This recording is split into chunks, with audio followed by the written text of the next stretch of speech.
नमस्कार, मैं तनुज दीक्षित। आप मेरे साथ देख रहे हैं नेक्स्ट टाइम न्यूज। लोकसभा चुनाव 2024 और दिल्ली शराब घोटाला कुछ ज्यादा ही चर्चा में थे क्योंकि दोनों का आपस में लिंक था। क्योंकि दिल्ली शराब घोटाले में दिल्ली के मुख्यमंत्री अरविंद केजरीवाल को लोकसभा चुनावों के चलते जेल में डाल दिया गया। उन्होंने ईडी ने अपनी हिरासत में अरविंद केजरीवाल को ले लिया। उसके बाद कोर्ट में सुनवाई होती रही, लेकिन आज सुप्रीम कोर्ट ने आम आदमी पार्टी के पक्ष में एक शानदार फैसला सुना दिया है। सुप्रीम कोर्ट ने अरविंद केजरीवाल को 1 जून तक के लिए अब जो अंतरिम जमानत है वो दे दी है और अरविंद केजरीवाल चुनाव प्रचार के लिए स्पेशली आ रहे हैं। अब ऐसे में चुनाव प्रचार के लिए अरविंद केजरीवाल जेल से बाहर आ रहे हैं। आज या कल तक वो जेल से बाहर आ जाएंगी क्योंकि कुछ एक प्रक्रिया है, उन प्रक्रिया को पूरा करना है, उसमें समय भी लग सकता है, इसलिए कल तक अरविंद केजरीवाल जेल से बाहर आ जाएंगे। अब ऐसे में कई सारे सवाल खड़े हो रहे हैं कि अरविंद केजरीवाल जेल से बाहर आने के बाद जो राजनीति में एक तहलके की जरूरत है वो तहलका मचा देंगी, क्योंकि कहीं ना कहीं विपक्ष जो था वो कमजोर पड़ता जा रहा था। राहुल गांधी थे, वो दक्षिण में दौरा कर रहे थे। अखिलेश यादव उत्तर प्रदेश से बाहर जाने के लिए तैयार नहीं थे। अब देखते हैं कि अरविंद केजरीवाल जब जेल से बाहर आएंगे तब वो क्या करने वाले हैं, क्या आखिरकार किस तरह से वो अरविंद केजरीवाल भारतीय जनता पार्टी पर हमला बोलते नजर आएंगे, किन मुद्दों को वो एक बहुत ज़्यादा हाईलाइट करेंगे। ईडी को लेकर देखिए वो शुरुआत से कहीं ना कहीं ईडी सीबीआई को लेकर एक हाईलाइट मुद्दा बनाते अरविंद केजरीवाल नजर आए हैं। दिल्ली शराब घोटाले को लेकर वो कहते आए हैं कि हमारे ऊपर एक गलत घोटाले का आरोप लगाया जा रहा है, हम सबसे ज़्यादा ईमानदार पार्टी हैं। अब देखते हैं कि अरविंद केजरीवाल क्या क्या रणनीति बनाते हैं। मैं आपको बता दूं, आम आदमी पार्टी ने जितनी भी रैलियां होने वाली थी भविष्य में, उन सभी रैलियों को रद्द कर दिया है।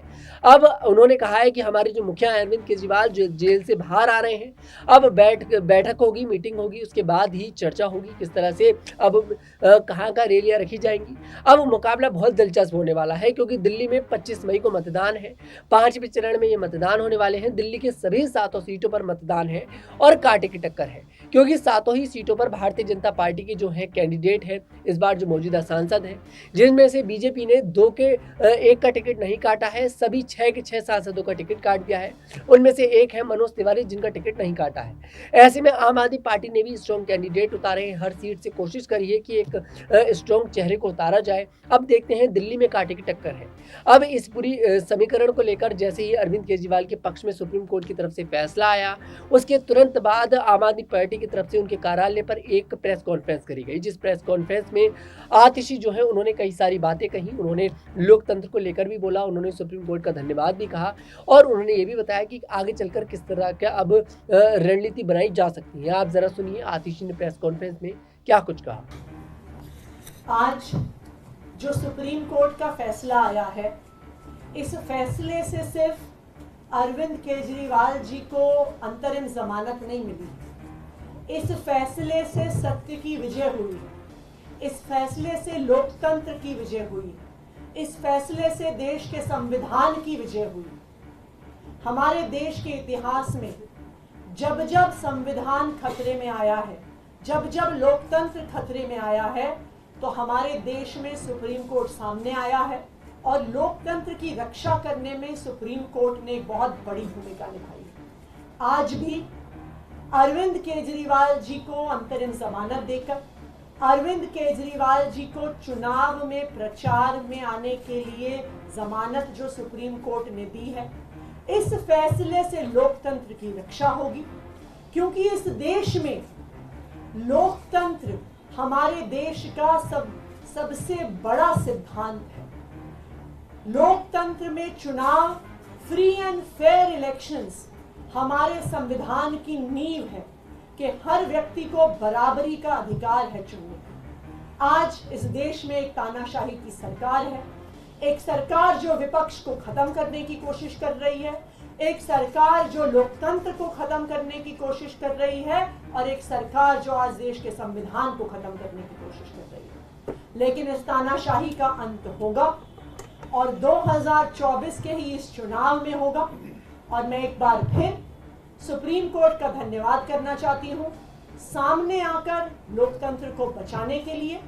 और मैं इस देश के लोगों से अपील करना चाहती हूँ कि इस देश को, अपने लोकतंत्र को और अपने संविधान को बचाने के लिए ये आखिरी मौका है। इसलिए हम सब की जिम्मेदारी है कि हम सबको मिलकर अपनी वोट की ताकत से इस तानाशाही को खत्म करना है। धन्यवाद।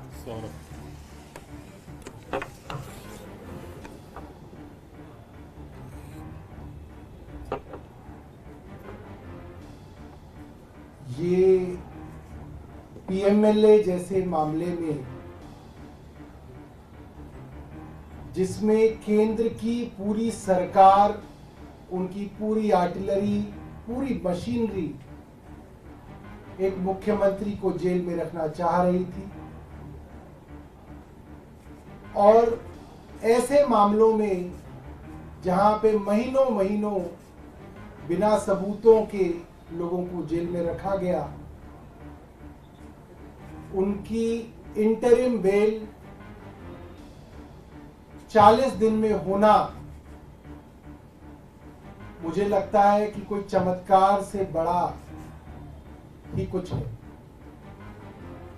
और ये सुप्रीम कोर्ट के माध्यम से, मेरा मानना है, ऊपर वाले का एक इशारा है, ऊपर ईश्वर का इशारा है कि जो भारत में चल रहा है उसमें बदलाव आना जरूरी है। और मेरा मन कहता है कि ये अपने भक्त अरविंद केजरीवाल जी के लिए बजरंग बली हनुमान जी का आशीर्वाद है कि एक चमत्कार की तरह आज वो जेल से बाहर आएंगे। और मुझे लगता है कि इसका बड़ा मकसद है, ये कोई साधारण बात नहीं है, ये बहुत असाधारण बात है जो हो रही है, और एक बड़े मकसद के लिए अरविंद केजरीवाल। तो सुना आपने, आतिशी कहीं ना कहीं भारतीय जनता पार्टी पर आरोप भी लगा रही है कि केंद्र में बैठी बीजेपी पार्टी की तरफ से हमारी पार्टी को खत्म करने की साजिश रची जा रही थी। आतिशी सुप्रीम कोर्ट का धन्यवाद भी कर रही हैं और सुप्रीम कोर्ट से कह भी रही हैं कि हमें लोकतंत्र को आपने बचाया है और कहीं ना कहीं लोकतंत्र खतरे में पड़ता जा रहा था। ये सारी बातें आतिशी करती नजर आ रही हैं और आतिशी ये भी कह रही हैं कि आप वोट दीजिए लोकतंत्र को बचाने के लिए। अब देखते हैं कि दिल्ली का समीकरण क्या कहता है। 25 मई को चुनाव है, अरविंद केजरीवाल जेल से बाहर आ रहे हैं। आखिरकार आम आदमी पार्टी के जो कार्यकर्ता थे उनमें वो खुशी की लहर देखने को मिल रही है, क्योंकि अभी तक सिर्फ उम्मीद लगाई जा रही थी, कयास लगाए जा रहे थे, लेकिन आज सुप्रीम कोर्ट ने क्लियर कर दिया कि अरविंद केजरीवाल को 1 जून तक के लिए चुनाव प्रचार के लिए उन्हें जमानत दी जा रही है। ऐसे में स्पेशली चुनाव प्रचार के लिए जो अरविंद केजरीवाल है वो बाहर आ रहे हैं। देखते हैं किस तरह का मुकाबला है, किस तरह की रणनीति अरविंद केजरीवाल बनाते नजर आते हैं। लेकिन ये बात बिल्कुल क्लियर है कि अरविंद केजरीवाल बीजेपी पार्टी के एक एक नेता को छोड़ने वाले नहीं है, क्योंकि अरविंद केजरीवाल के पास अब एक स्ट्रॉन्ग मुद्दा है। मैं आपको बता दूं, अरविंद केजरीवाल अभी तक विपक्ष के जो थे, मतलब कि इंडिया अलायंस के कहीं ना कहीं एक पोस्टर बॉय बनकर रह गए थे, उन्हें पोस्टरों में इस्तेमाल किया जा रहा था। लेकिन वही अरविंद केजरीवाल अब बाहर आ जाएंगे, तब आप सोच सकते हैं कि पोस्टर से ही अरविंद केजरीवाल जो कमाल करते नजर आ रहे थे, अब वो बाहर आने के बाद किस तरह से इंडिया अलायंस का चेहरा भी बन सकते हैं। मैं आपको बता दूं, अगर इंडिया अलायंस जीतता है तो अरविंद केजरीवाल को प्रधानमंत्री पद के लिए भी आगे किया जा सकता है, क्योंकि इस बार अरविंद केजरीवाल सबसे ज्यादा सुर्खियों में रहे हैं। खैर, आपकी इस पर क्या प्रतिक्रिया है कमेंट बॉक्स में जरूर बताइए, क्योंकि अरविंद केजरीवाल जेल से रिहा हो चुके हैं और मुकाबला बहुत दिलचस्प होने वाला है। आज या कल तक अरविंद केजरीवाल तिहाड़ जेल से बाहर आ जाएंगे। सुप्रीम कोर्ट ने आम आदमी पार्टी के पक्ष में शानदार फैसला सुनाया है। इस पूरे मामले पर अपनी प्रतिक्रिया जरूर दें। अगर आपको हमारा वीडियो पसंद आया, हमारे वीडियो को लाइक करें, शेयर करें और हमारे चैनल को जरूर सब्सक्राइब करें।